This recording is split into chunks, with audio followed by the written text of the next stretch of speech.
Good morning बच्चों। कल हमने संज्ञा वचन वाला चैप्टर कंप्लीट कर लिया था। इसका अभ्यास कार्य भी हमने कर लिया था। ये सारा अभ्यास कार्य हमने कर लिया था। अब हम आज का अगला चैप्टर पढ़ेंगे, संज्ञा और कारक। संज्ञा कारक इसमें है कि नलिनी ने बाजार से आकर माँ को बताया, मैं रास्ते जा रही थी कि अचानक मेरी नज़र संदूक सड़क पर पड़ी। मैंने देखा कि रास्ते बीचों बीच गाय और एक बछड़ा बैठा हुआ था। मैंने किनारे पड़ी एक टहनी उठाया और बछड़े उस टहनी हटाने लगी। माँ ने नलिनी को बताया कि तुम घटना को गलत तरीके से बता रही हो। इस घटना को ऐसे बताना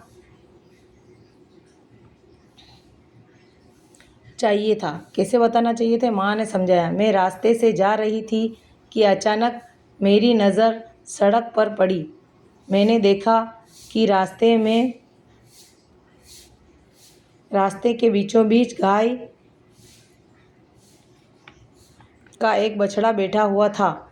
मैंने किनारे पर पड़ी एक टहनी को उठाया और बछड़े को उस टहनी से हटाने लगी। ये उसको माँ ने समझाया कि ऐसा बोलना चाहिए था। आपने देखा कि दूसरी बार में नलिनी की बात इतनी स्पष्ट क्यों है? ऐसा इसलिए है कि इस बार उसने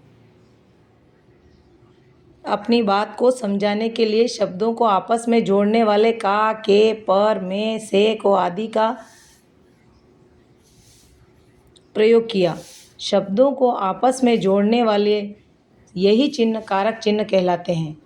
तो जो शब्दों को जोड़ते हैं, के, का, के, पर, में, से, को आदि, ये शब्द कारक चिन्ह कहलाते हैं। हम पढ़ रहे हैं संज्ञा और कारक। तो इनका क्या संबंध है?